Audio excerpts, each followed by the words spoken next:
नमस्कार। करण वर्मा अनप्लग्ड में आप सबका स्वागत है। जैसे कि आप स्क्रीन पर देख सकते हैं, आज वाकई ही एक विशेष अतिथि हमारे साथ हैं। नाम इनका अमन है, अमन चोपड़ा। पर भाई इनको देख करके कई जगहों से अमन गायब हो जाता है। अमन जी, पहले तो बहुत बहुत स्वागत आपका और जय श्री राम। और जय आपने श्री जो राम। शुरुआत करी है दी अमन पॉडकास्ट की, उस पर भी लंबी चर्चा करते हैं, पर ये तो जी, बता दीजिए महाराज, क्यों आपके आने से इतना जगहों से अमन गायब हो जा रहा है, ये जरा बताइए नया भाई। एक नया नाम भी पड़ा है। वो कहते हैं अच्छा। इंडस्ट्री का प्रेम चोपड़ा। ये नया वाला नाम पड़ा था। लेकिन ठीक है, अच्छा है, काम कर रहे हैं। वो तो हाँ। नाम में अमन है। काम कर रहे हैं, जो अभी तो सीख रहे हैं। यूट्यूब की दुनिया में नए नए आए हैं, आप लोग हैं, आप लोग सिखाएंगे, बताएंगे थोड़ा अरे क्या कैसे बात करना नहीं, है, नहीं, क्या करना है। टीवी में तो किया है करीबन 20-22 साल काम। तो अभी ये बिल्कुल। नया नया यूट्यूब की दुनिया में हम लोग आए हैं, सीखने की कोशिश कर रहे हैं। हम्म। और ये तो अच्छा लगता है जब ये सारी चीजें होती हैं, तो आपको लगता है कि आपकी डायरेक्शन कम से कम सही है। अगर आपके कुछ काम से कुछ लोगों को तकलीफ हो रही है, यानी कि जी। आपकी डायरेक्शन सही है। तो यही सारी चीजें। मैं दर्शकों से बता दूं, अमन भाई की सरल भाषा और प्यार भरी टोन पे ना जाए, ये बहुत प्यार से, बहुत ही मिठास से दूसरे का जीना दुश्वार करते हैं। पर बताइए तो अमन जी, देखिए आपके गुणगान अभी अभी मैं तक हमें। एक आगे बढ़ने से पहले एक का नाम ले लेता हूँ। मैं, पता है, हाँ। मैं हमेशा रोहित सरदाना को मैं बहुत मानता हूँ। जो आपने अभी जो चीज का जिक्र किया ना, अपने करण भाई, जी। अ, वो कहते थे चीखिए मत, चिल्लाइए मत। आपके फैक्ट अगर मजबूत हैं तो चीखने से, वो गोएबल, हिटलर का प्रचार मंत्री गोएबल, जितना तेज आप झूठ को 10 बार दोहराएंगे वो सच नहीं हो जाता है। तो मैंने उनसे जो चीज सीखी है, मतलब he was like an institution to all of us, हम सबके लिए वो संस्था के तौर पर थे पत्रकारिता में। और मैंने जो उनसे चीज सीखी है, वो कहते थे, अमन, तंज, सरकेजम, वो बड़ा महत्वपूर्ण होता है। आप प्यार से, हंस हंस के, अगर आप किसी से सच उगलवा सकें, जिसका बुरा भी वो ना महसूस करे, वो उस कला में निपुणता में उन्होंने निपुणता हासिल की थी। हम तो अभी सीख रहे हैं वो। तो जो भी आपने, बस मैंने बीच में टोक दिया, माफी। लेकिन जो नहीं नहीं आपने भी नहीं। जिक्र किया ना कि प्यार से ये सब, वो सब बस ये सीखा है उनसे कि चीखना, चिल्लाना, शोर मचाकर वो सब नहीं हो पाता है। अगर आपके फैक्ट्स मजबूत हैं, करम भाई, जैसे आप भी करते हैं, मैंने आपको जी। भी नहीं देखा माहौल बनाते हुए। आप भी हाँ। आराम से, प्यार से, फैक्ट्स हैं, आप बता दीजिए। आप मेरी डिबेट में आते हैं, जितना जी। होमवर्क आप करके आते हैं पता नहीं कौन करके आता है, सारे पॉइंटर्स लिख कर आते हैं, तैयारी के साथ आते हैं। जी। तो फैक्ट्स होते हैं, टर्न का वेट करते हैं, अपनी बात करी, आगे बढ़ गए। पसंद आएगी लोगों को, अपने आप कष्ट होगा। नहीं पसंद आएगी तो जय माता दी, जय राम जी की। पर एक देखिए, आपने तो कहा भाई कभी चीखते नहीं, पर आपको देख के क्यों चीखने लग जाते हैं भाई लोग, ये मेरे नहीं समझ में आया। और वो भी स्वामी जी, मतलब नाम है उनका स्वामी, श्री श्री 108 बार अवि मुक्तेश्वरानंद जी। इतना चीखना, उनके लोग भी चीखने हाथों पाई पे उतर आए। जरा हमें, वैसे तो आपने एक्सपीरियंस शेयर किया, और अमन भाई का तो पहला ही वो podcast I think 2 million views plus जा चुका है। तो भाई सबसे पहले जी तो जी। मेरी पूरा, हमारे जो एक राष्ट्रवादी इकोसिस्टम है जो धीरे धीरे बन रहा है, मेरी उन सबसे पहले तो एक विनती है कि भाई सबसे पहले the Aman podcast already 1 lakh subscribers touch करने पे है और अभी अभी जी शुरुआत करी है।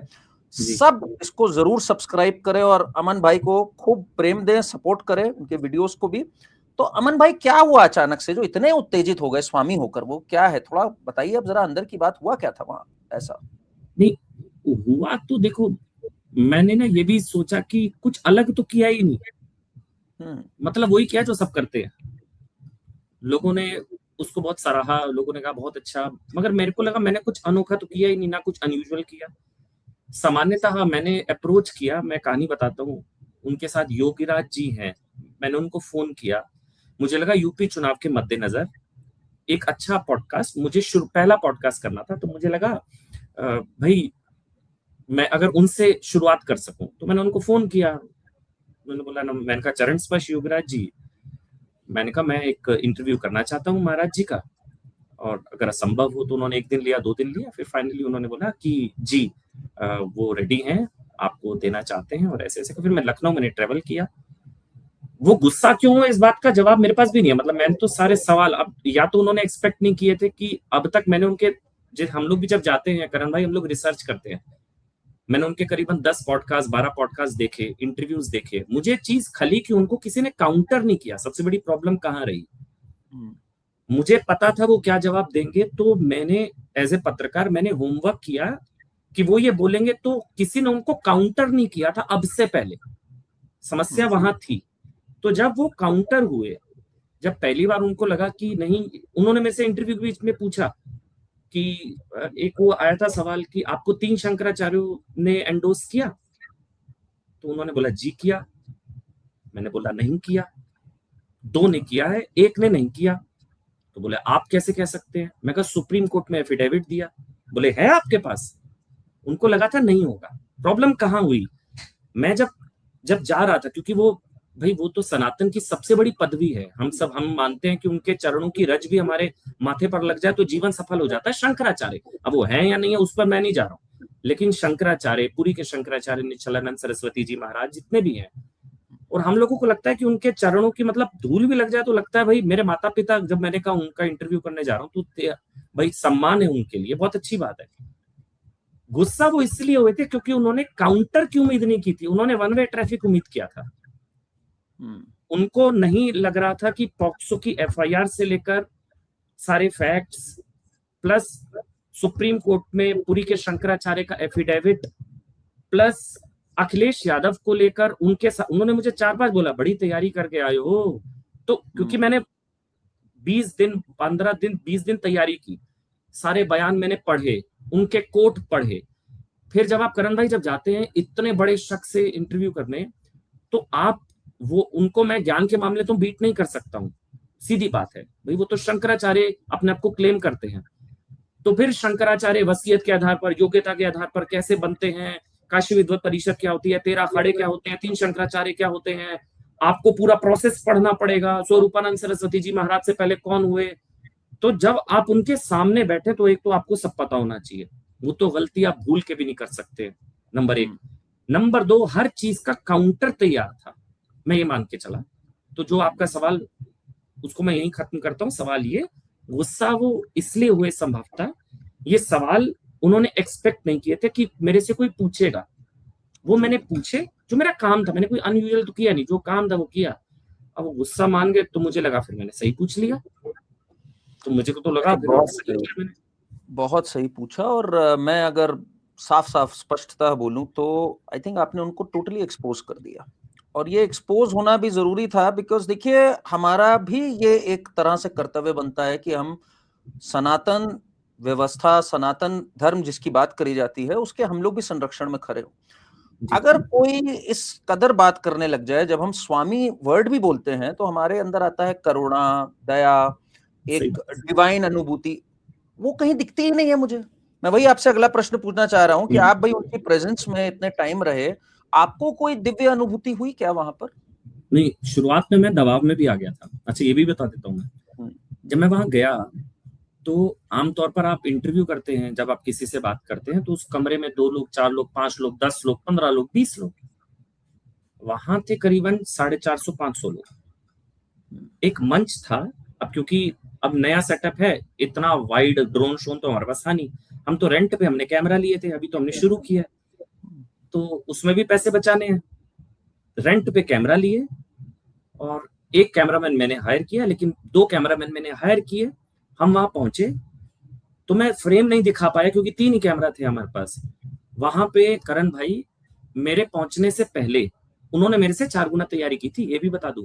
उन्हें पता था, उनको पता था, उन्होंने अंसारी, हामिद अंसारी का भी जिक्र किया, फारूक अब्दुल्ला, उन्हें सब पता था कौन आ रहा इंटरव्यू करने।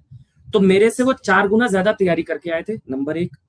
नंबर 2, जब मैं वहां पहुंचा तो जब वो एंट्री उन्होंने ली तो सब उनके चरणों में नतमस्तक, पूरा माहौल, पूरा भौकाल, मतलब थोड़ा दबाव में मैं भी आया कि मैं कैसे कर पाऊंगा, जो मैं तैयारी है मैं पूछने आया, मैं पूछ भी पाऊंगा नहीं, तो मैं भी दबाव में आया।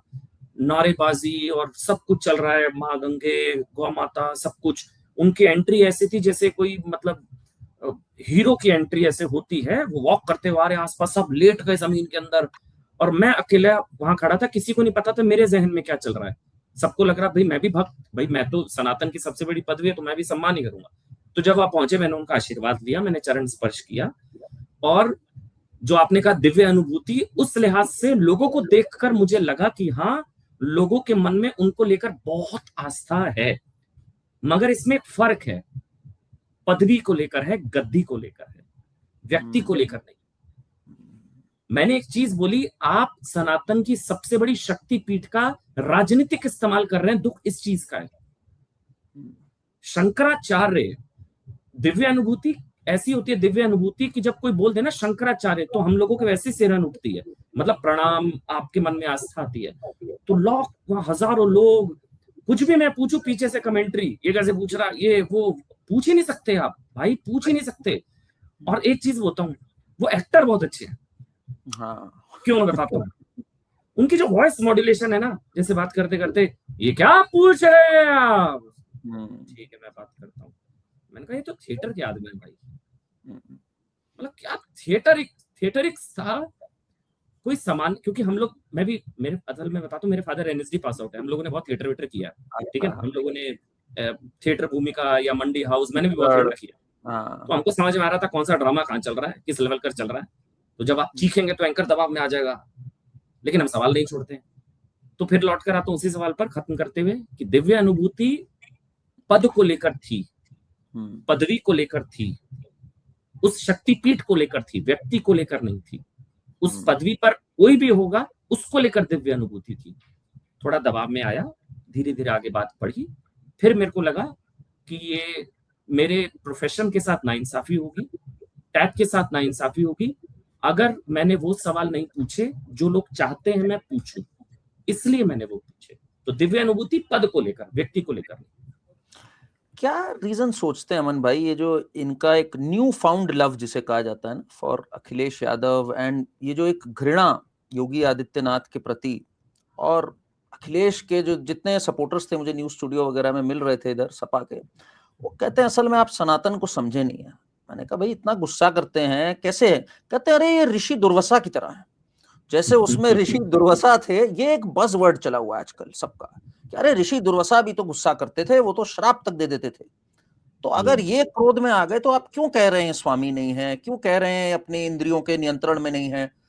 तो ये कुछ ऋषि दुर्वासा वाली चीज और ये जो समाजवादी पार्टी का न्यू फाउंड प्रेम है इनके लिए, ये थोड़ा इस पे बताइए, आपको क्या इसकी वजह नजर आई? अच्छा, दो चीजें बताऊंगा, ये भी पहली बार बता रहा हूँ। मैं जब इंटरव्यू खत्म करके वहां से बाहर निकला तो उनके कई भक्त थे जो मेरे से मिले, तो उन्होंने बोला आप सनातन विरोधी हैं। तो मैंने बोला प्रभु मुझे सबसे ज्यादा गालियां इसलिए पड़ती है कि मैं सनातन की बात करता हूं। मेरी सबसे, जो मेरे को गालियां या सबसे ज्यादा अटैक्स होते कि अमन भाई आप सनातनी हैं, इसलिए। तो मैंने उनसे एक सवाल पूछा, जो मैंने पूछा उनसे भी, अभी मुक्तेश्वरानंद जी से भी, कि क्या आप जो भक्त हैं, मैं महाराज जी की बात नहीं कर रहा, आप लोग योगी से बड़ा सनातनी अखिलेश यादव को मानते हैं? आप बताइए, चलिए मैं गलत, आप बताइए। तो उन्होंने बोला कि ये क्या सवाल होता है, इस सवाल का कोई जवाब नहीं होता है, नंबर एक। नंबर दो, दूसरी चीज बताऊंगा जो मेरे लिए सबसे बड़ी, मैं कहूंगा उपलब्धि मानता हूं। मुझे एयरपोर्ट पर, लखनऊ, मुझे जगह जगह कई भक्त ऐसे मिले जिन्होंने मुझे ये शब्द कहे हैं, कोट अनकोट बता रहा हूं, कि आपका इंटरव्यू देखने से पहले हम उनके अंध भक्त थे, और आपका इंटरव्यू देखने के बाद हमारी आंखें खुली हैं और हम समझे हैं कि ये कितनी बड़ी, मतलब हमारी गलती थी या हमारी आंखें खुली हैं। बड़ी संख्या में लोग, उनको दर्द भी इसी चीज का हुआ जब उन्होंने मुझे, जब वहां बैठे थे तो आसपास जब लोग बैठे तो मैंने उनसे पूछा, आप जिनके चरणों में बैठे हैं, आप ये सनातनी अखिलेश यादव को बड़ा मानते हैं योगी से?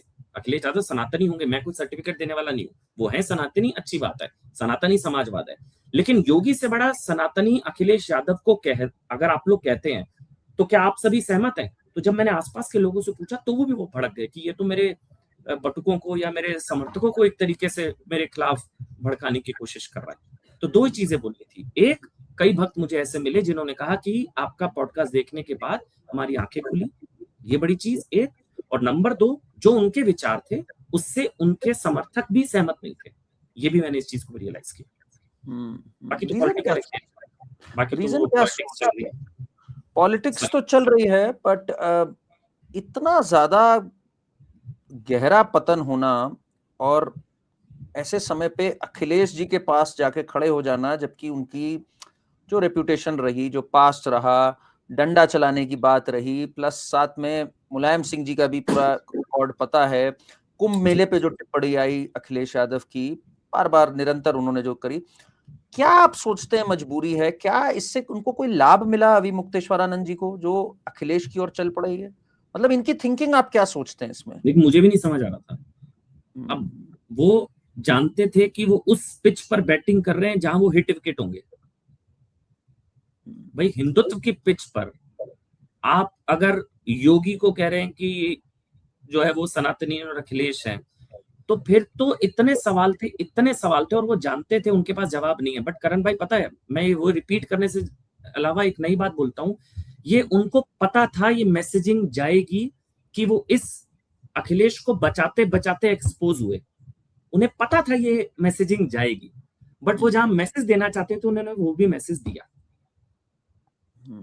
सबसे महत्वपूर्ण बात ये, उन्हें पता था मैं इंटरव्यू करने आऊंगा, उन्हें पता था अखिलेश यादव के सवाल पर वो फंसेंगे, उन्हें पता था मथुरा पर स्थिति क्या स्पष्ट करेंगे अखिलेश यादव, कि अगर उन्होंने महाराज जी पर लाठी चलाने पर माफी मांगी, क्या उन्होंने कार सेवकों पर गोली चलाने पर माफी मांगी, क्या काशी विश्वनाथ ज्ञानवापी में जो शिवलिंग मिला उसको साजिश बताने वाला सनातनी, ऐसे 50 उदाहरण है। तो मैं ये रिपीट नहीं करूंगा, उन्हें पता था कि मैं फंसूंगा, फिर भी उन्होंने मेरे को अगर इंटरव्यू दिया, सवाल लिए, उन्होंने सारे सवाल लिए, ये भी मैं उनकी तारीफ करूंगा, उन्होंने अंत तक सवाल लिए, कोई सवाल नहीं छोड़ा, क्योंकि शायद वो मैसेज देना चाहते थे कि देखो तुम्हारे लिए मैं एक्सपोज भी होने को तैयार हूं।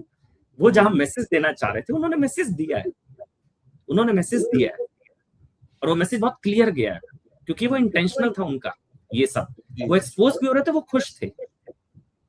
वो जैसे मैंने उनसे एक सवाल पूछा था कि ज्ञानवापी में शिवलिंग मिलने की बात को साजिश बताने वाला सनातनी या नहीं, कह रहे नहीं। मैं कहा बयान अखिलेश यादव का है, कह रहे तो वो नहीं है। मैं कहा अखिलेश यादव सनातनी नहीं है, नहीं हम ये नहीं कह रहे हैं। तो basically he knew what he was speaking, he wanted to give a message कि देखो what am I doing for you, मैं आपके लिए क्या क्या कर रहा हूँ, किस हद तक जा रहा हूँ। एक्सपोज होकर भी वो खुश थे, लेकिन उन्होंने सभी सवालों के जवाब भी दिए। मैं उनकी तारीफ भी करूंगा, मतलब ये भी है, अंत तक 2.25 घंटे कोई सवाल नहीं था अंत में कि नहीं आप पूछिए और भी पूछिए और भी पूछिए। तो वो उनकी मॉडस ऑपरेंडी ये भी थी। वैसे उन्हें पता था ये सवाल होंगे और वो is ready to get exposed basically. कभी कभी वो होता है ना, आदमी इंसान, ये तो खैर स्वामी है, जिद पे आ जाते हैं तो फिर वो जिद पे आ जाते हैं, फिर पता होता है इस चीज का अंत भी नहीं अच्छा है, पर फिर भी वो बस अड़ जाती है सुई। खैर अमन भाई, आपने एक ही महीने में, या मैं कहूं 2-4 हफ्तों के अंदर, ये 2 कारनामे कैसे कर दिए, मुझे ये बताइए आप। मतलब ये काफी नहीं था, लोग अभी इस बात को ऑब्जॉर्व ही कर रहे थे कि तब तक आप भाई पूरी अपनी टीम को लेकर के पहुंच गए, आप झारखंड पहुंच गए, और झारखंड में पहुंच के वहां पर भी आप भाई अंदर तक पहुंच गए। अब आपको किसने ये सुझाव दिया कि भाई यहाँ अंदर तक जाके छात्रों की पूरी बात सुनानी है? अंदर तक पहुंच गए आप, फिर वहां पर भी आपके ऊपर भाई जीना आपने सबका हराम कर दिया, उन्होंने एफआईआर कर दिया आपके ऊपर। तो ये कुछ आप निकले हुए हैं घर से, मतलब आप बिल्कुल कि अब कांड करते हैं। अब पता नहीं ये कांड है, तो फिर ये कांड तो बहुत पहले होने चाहिए थे। अब झारखंड जाके गलती हुई क्या, प्रॉब्लम यही आ रही थी। अच्छा मैं उसकी भी कहानी बताता हूँ। हम लोग सैटरडे का दिन था, मैं वाइफ के साथ था, हम लोग भाई we were having good time, हम लोग साथ में थे। तो मैंने कुछ पोस्ट देखे कि झारखंड में एजुकेशन बहुत पीक कर रहा है, और ऐसा था कि वहाँ छात्र, मेरे को एक वीडियो दिखा था, मैं आपको बताऊं मैं क्यों गया झारखंड। मैंने एक वीडियो देखा था, सूखे चावल एक बच्चा खा रहा था। तो मैं रात को डिनर कर रहा था अपनी फैमिली के साथ, हम बढ़िया से अपना लेविश डिनर कर रहे हैं, लेविश मतलब दाल सब्जी खा रहे हैं रेस्टोरेंट में, वो बच्चे सूखे चावल खा रहे हैं। मुझे ना अजीब लग रहा था, मुझे लगा रहा है ये करने के लिए तो हम लोग नहीं है यहाँ पर, कि मैं यहाँ पर अपनी फैमिली के साथ एंजॉय कर रहा हूँ और वो छात्र वहां बैठकर सूखे चावल खा रहे हैं। मैंने कहा यार मैं कल जाना चाहता हूँ, अपनी वाइफ को मैंने बोला मेरा नया चैनल भी है तो मैं जाना भी चाहता हूँ, क्योंकि बहुत जरूरी है। लोग जा नहीं रहे थे वहां, वो नहीं जा रहे थे। मैं बताऊं आपको करण भाई, जब मैं वहां गया ना सन्नाटा था। अच्छा मैं वहां पहुंचा, तो जब मैं पहुंचा तो खाली बच्चे बैठे हैं मंच के ऊपर, थोड़े बहुत 40-50 फिर नीचे स्कैटर्ड थे, कोई ऑर्गेनाइज नहीं था तब।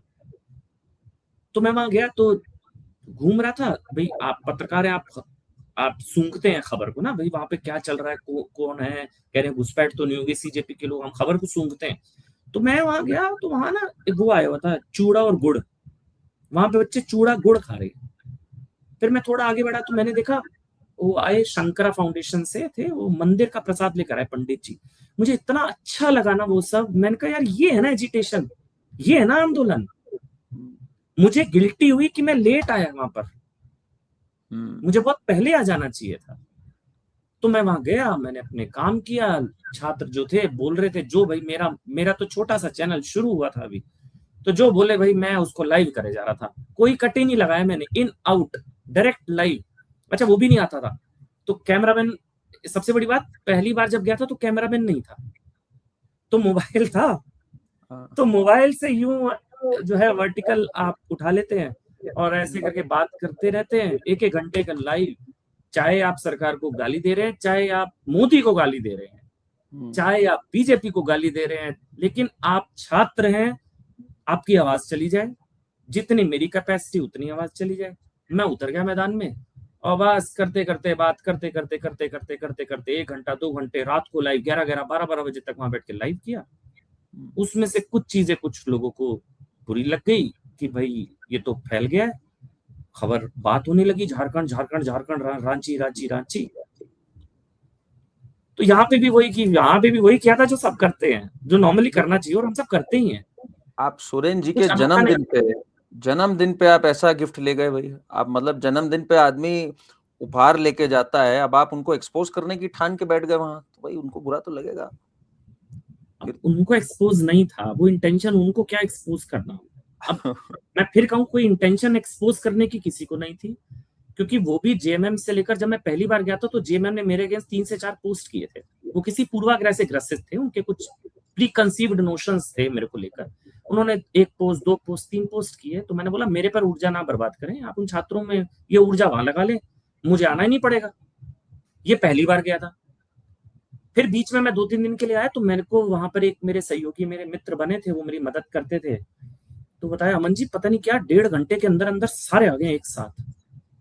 तो कौन आ गए? बोले सारे यूट्यूबर्स। मैं कहा चलिए तो अच्छी बात है भाई, अगर मेरे जाने का असर कह लो या चलो जो भी है, हुआ है माई, मेरे का असर क्या हुआ? नहीं, आपके जाने का बहुत भारी असर हुआ है। तो मैं जानता हूँ, कईयों से बात हुई और मैं तो कब से चाह रहा था भाई कोई कवर करे। तो ये तो पूरा झारखंड भी और हम लोग सब भी इस बारे में, मेरी संजय दीक्षित जी से बात हो रही थी, वो हम दोनों यही डिस्कस कर रहे थे कि बहुत अच्छा हुआ अमन भाई एक तो इस प्लेटफॉर्म पे आए और ऑन ग्राउंड रिपोर्टिंग करते हैं अमन भाई। मतलब सिर्फ कमेंटेटर नहीं है, he has that spark of a journalist alive, he is a journalist जो जाके टैप पे इसको लेके आ रहे हैं। तो उसका बहुत भारी असर हुआ, आपको मैं बताऊं। और उसके बाद फिर एक चर्चा ये स्टार्ट हुई और मुझे बड़ी खुशी है, बाद में बाकी चैनलों ने भी अब पिकअप करना स्टार्ट कर दिया कि जंतर मंतर पे जो प्रोटेस्ट हो रहा था वहां तो भाई कैसे कैसे हमने शब्दावली भी देखी, नारे भी देखे, और वहां जो प्रोटेस्ट हो रहा था, अब आपने तो आंखों देखा वहां पे, क्या फर्क देखते हैं अमन भाई? कितना फर्क है? जमीन आसमान का है और बड़ा है फर्क? ये फर्क पे एफआईआर हो गई है। ये फर्क बताने के चक्कर में एफआईआर हो गई है। लेकिन मैंने फर्क देखा भाई, मैंने तो ये देखा, एक तो सबसे बड़ा फर्क ये, जंतर मंतर पर किस पर एफआईआर हुई? किस पर हुई? सबसे बड़ा फर्क था भाई। मतलब मीडिया को चूहा बता रहे हैं राहुल गांधी, चूहा चूहा कह रहे हैं मीडिया को, और अखिलेश यादव कह रहे हैं ऐसा काम करोगे तो चूहा ही सुनोगे।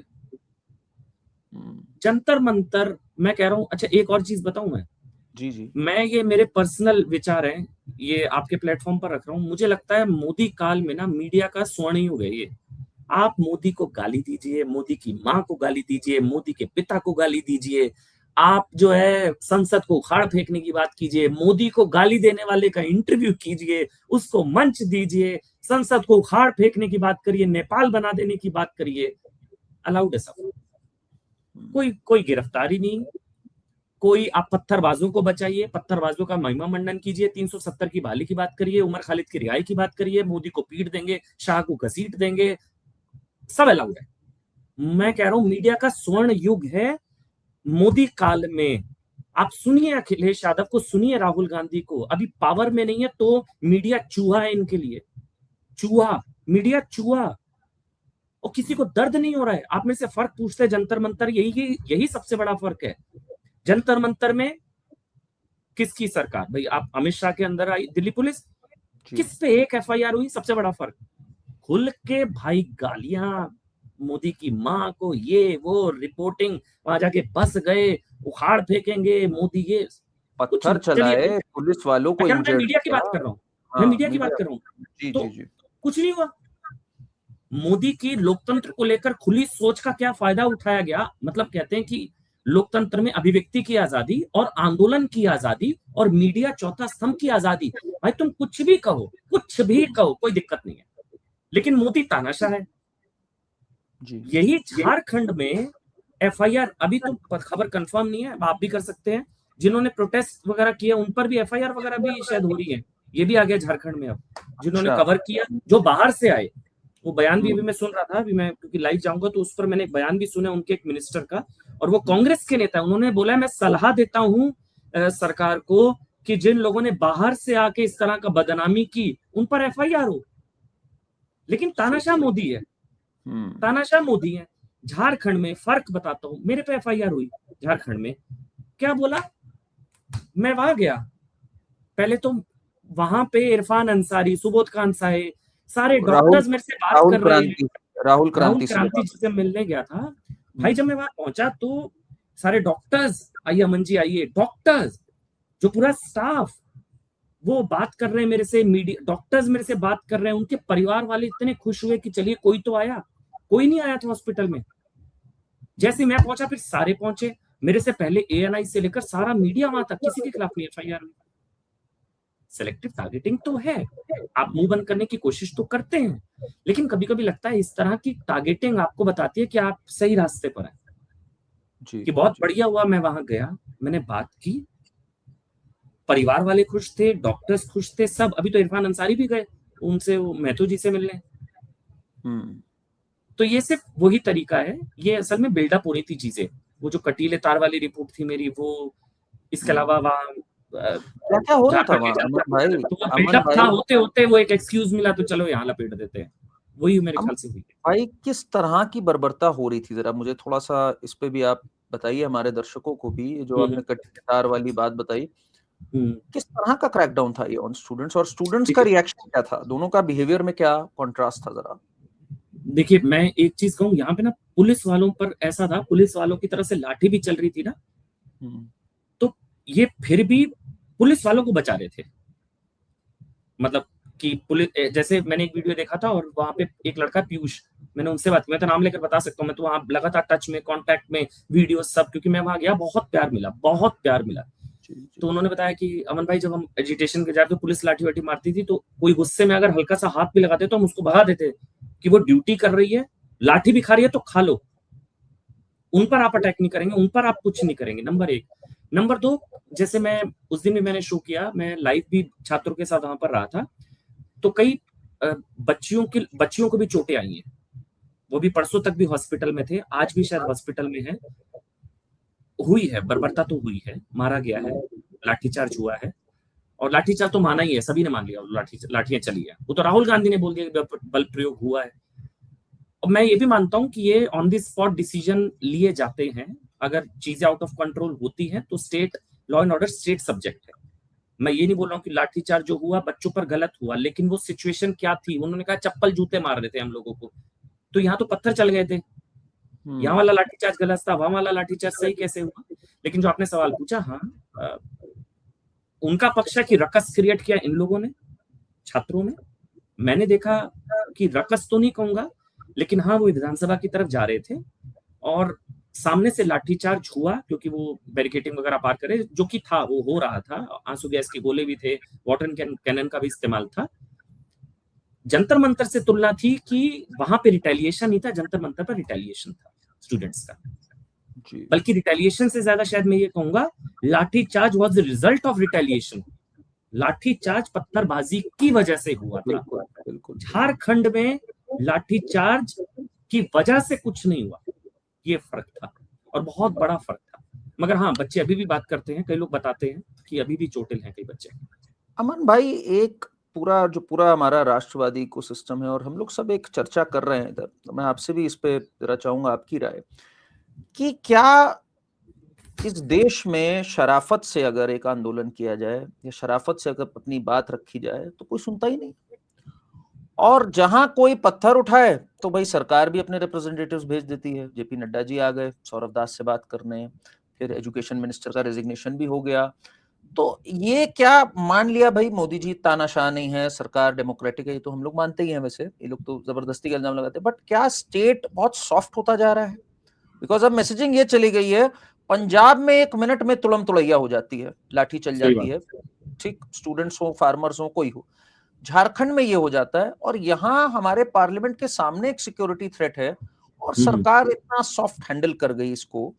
आप इसको सॉफ्ट समझते हैं? आपकी क्या इस पे, अगर मैं विश्लेषण हूं, बिकॉज आपका तो बहुत ग्राउंड एक्सपीरियंस भी है, आप कैसे देखते हैं इस चीज को? मुझे ना ये जब आप बोल रहे हैं उस पर एक बयान याद आ रहा है। जी। उन्होंने, किसका वो था वो स्टेटमेंट, एक आंदोलन जीवी का, कि अब लोकतंत्र सड़क से नहीं, संसद से नहीं सड़क से तय होगा, और माननीय चुनाव भी योगेंद्र रेजिस्टेंस। यादव, माननीय नहीं, मेरे को लगा, योगेंद्र, मैं तो आपका योगेंद्र पॉडकास्ट नहीं खराब करना चाह रहा था, नाम लेते ही लोग बदल देते हैं वो, इसलिए मैं नाम नहीं लेना चाह रहा था। मैं तो आपको लेकर, आपका शुभचिंतक हूं, इसलिए मैं नाम नहीं ले रहा था। तो उन्होंने कहा था कि भाई लोकतंत्र जो है वो सड़क, संसद से नहीं सड़क से तय होगा, चुनाव से नहीं रेजिस्टेंस से तय होगा। ये जो हुआ ये उसी टेम्पलेट पर मोहर लगाने जैसा था। जी जी जी। ये जो कुछ हुआ ना पूरा एपिसोड, ये उस टेम्पलेट पर मोहर लगा दी है कि अब ऐसे ही क्या होगा, नंबर 1। नंबर 2, हिम्मत कैसे बढ़ी। मेरे को एक फोन आया, एक और एक्सपीरियंस बताता हूँ आपको। उन्होंने बोला, अमन भाई पत्थर चला देता एक आधा, तेरी भी एफआईआर रद्द करने की मांग हो जाती। सोचिए, सोचिए जरा। मतलब आप सोचिए, मेरे पर एफआईआर छात्र से बात करने को लेकर, और पत्थर चलाने वालों की एफआईआर वापस कर लो, रद्द कर दो, रद्द कर दो, रद्द कर दो। तो किसी ने बोला, अमन भाई एक आधा पत्थर तू भी चला देता, तो शायद जो लोग शुभचिंतक हैं वो कहते देखो पत्थरबाजी हुई है तो आप माफ कर दीजिए, क्योंकि केसेस तो वापस कहाँ, बिहार और असम में और बंगाल, जगह जगह वापस लेने, हाँ बंगाल और बिहार, वहां पर भी नोटिफिकेशन वगैरह आ ही चुका है। तो पत्थरबाजी नहीं होने की क्या कीमत चुकाई जा रही है, नंबर 1। नंबर 2, जो आपने पूछा, टेम्पलेट बहुत डेंजरस है ये बहुत डेंजरस टेम्पलेट है। ये ब्लैकमेलिंग थी मेरी नजर में, ये ब्लैकमेलिंग हो रही थी वहां पर। प्रधानमंत्री नरेंद्र मोदी ने जब आंदोलन हुआ तो उसमें भी कुछ लोग गलत नैरेटिव फैलाते हैं, मोदी ने माफी मांग ली किसान कानूनों को लेकर। उन्होंने किसान कानूनों को लेकर कभी माफी नहीं मांगी। उन्होंने ये कहा था, मैं किसान कानून के फायदे अब तक नहीं पहुंचा पाया, मैं इसके लिए माफी मांगता हूँ। जी, बिल्कुल यही कहा था। और इस बार भी यही हुआ। इस बार ब्लैकमेलिंग इस लिहाज से हो रही थी, जो प्रधानमंत्री नरेंद्र मोदी, कुछ लोग कह रहे हैं वो झुके, उन्होंने जो है इस्तीफा कराया, वो पहले करा सकते थे, ये सारी चीजें। लेकिन मैं इस चीज को मानता हूं, धर्मेंद्र प्रधान के इस्तीफे का चौथा पैराग्राफ की पहली लाइन, राष्ट्र विरोधी ताकतों के हाथ में आंदोलन जा रहा है। पंजाब पुलिस ने बोला आईएसआई 9 आतंकवादी पकड़े, उनके साथ पेट्रोल पंप वगैरह, वो उसका कनेक्शन। आईएसआई, पन्नू कह रहा है मैं मदद कर रहा हूं, पन्नू आ गया, आईएसआई आ गई। पंजाब पुलिस के हिसाब से, अमन चोपड़ा के हिसाब से नहीं, वरना कहेंगे छात्रों को आतंकवादी कह रहा है, पंजाब पुलिस के हिसाब से आतंकवादी घुसपैठ, कितने 2763 2800 के आसपास क्रिमिनल बैकग्राउंड के लोग। फिर वो हिस्ट्री शीटर की वाइफ, वो जो कनेक्शन था आम आदमी पार्टी वाला, वो हिस्ट्री शीटर की वाइफ। तो चीजें उस लेवल पर शायद पहुंच गई। बट मेरे लिए चिंता की बात यह है, जो आपने बोला, this is a very dangerous template. उसके बावजूद अगर हम, कुछ लोग कहते हैं, कल मैं बीजेपी, डॉक्टर आनंद रंगनाथन थे मेरे साथ, उन्होंने बोला बीजेपी झुकी नहीं है, रेंगी है। और जिनके सामने रेंगी है वो गलत है, उनको आपने लेजिटिमेसी दे दी, उनको आपने एक तरीके से लेजिटिमेट कर दिया कि this is now the new Bharat, new template, कि अब ऐसे ही अनट्विस्ट करके, गुंडागर्दी करके, उपद्रव करके, पत्थरबाजी करके, अराजकता फैलाकर, रकस क्रिएट करके सरकार को झुकाया जा सकता है। ये मैसेजिंग हो गई, इसलिए अभी चल रहा है जंतर मंतर 2 भी आ रहे हैं हम, और ये कर रहे हैं, वो कर रहे हैं। वो मैसेजिंग बहुत गलत हुई है मेरे ख्याल से, उनको साथ में बिठाकर लेजिटिमेसी दे दी गई। यही चीज इधर ना, पार्लियामेंट सेशन भी जो हुआ अमन भाई, ये भी बहुत डिसअपॉइंटमेंट रहा लोगों के लिए कि क्या अब विपक्ष can hold the entire parliament to ransom, कि मतलब विपक्ष ने कह दिया आज हम उपद्रव मचाएंगे, आज हम बाहर नारेबाजी करेंगे, आज हम अमित शाह जी को नहीं सुनेंगे। करते करते आपका जो एक सेशन, जिसकी स्पेकुलेशन हम लोग पिछले 1 महीने से लगाए हुए थे, अरे इस सेशन में तो डिलिमिटेशन आएगा, कि एफसीआरए आएगा, कि कैसे होगा, बिल्कुल ठंडा सेशन चला गया। और अमित शाह जी का इस्तीफा मांग रहे हैं, इनके हौसले बुलंद होते जा रहे हैं। मतलब क्या विपक्ष चुनाव ना जीत के भी एजेंडा सेट करने में कामयाब हो जा रहा है? वो तो हो क्योंकि रहा है। उनको फर्क नहीं पड़ता, उनको फर्क नहीं पड़ता है, देश जल जाए, ये राख पे भी राज करने को तैयार हो जाएंगे। इनके लिए ये तो बीजेपी बताएगी, मैं बस एक इसमें एक टेक दे देता हूँ जो मैंने महसूस किया। जी जी जब ये सब शुरू हो रहा था ना, तब क्या मांग थी कि पेपर लीक की जांच हो, बिल्कुल जांच हो गई। फिर था सीबीआई जांच हो, सीबीआई जांच हो गई।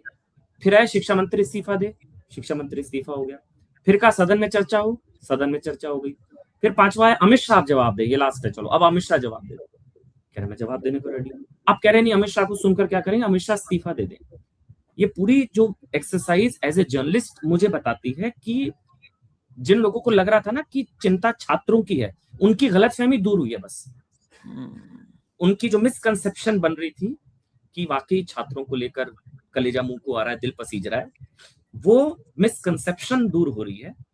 और जहां तक विपक्ष की बात है, भाई ऐसा नहीं है जब बीजेपी वाले सत्ता में थे इन लोगों ने भी यही किया, ऐसा नहीं है। वो संसद वो वहां भी कहां चलने दी जाती थी, तब हंगामा होता था, उस पर कई किताबें। यही कांग्रेस कोशिश कर रही है, वो तो पॉलिटिक्स है, वो तो पॉलिटिकल है। उसमें हमारा कितना नुकसान है हम उस पर बात कर सकते हैं, हमारा कितना नुकसान है, टैक्स पेयर्स के पैसे का कितना नुकसान हो रहा है, और कितनी संसद चली नहीं चली। आज वंदे मातरम जन संपूर्ण गायन हुआ, उस वक्त सारे एक साथ खड़े थे, इसके अलावा संसद में एक बार भी नहीं देखने को मिली इस तरह की तस्वीर।